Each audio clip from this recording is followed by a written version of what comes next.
Xitoyda bolalarga dars jarayonida o'z ota-onasining mashaqqat bilan pul topayotgani, qanday mehnat qilayotganligi ko'rsatilar ekan.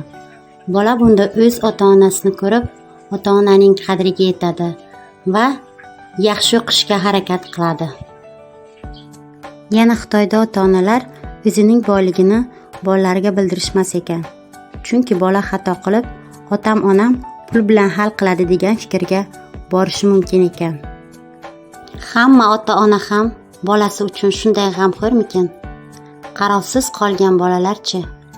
Ularning tovonini kim to'laydi? Ular qilayotgan gunoh savoblarni-chi kim bo'yniga oladi?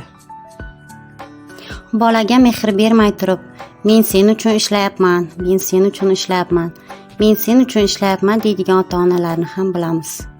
Lekin bolaga mehr birinchi o'rinda turadi. Bolaga mehr berish, uni mehnatga o'rgatish va uni kerakli vaqtda qo'llab-quvvatlash bu eng buyuk kelajak sari birinchi yo'l bo'lsa kerak. Bu borada sizning fikringiz qanday, aziz tinglovchilar?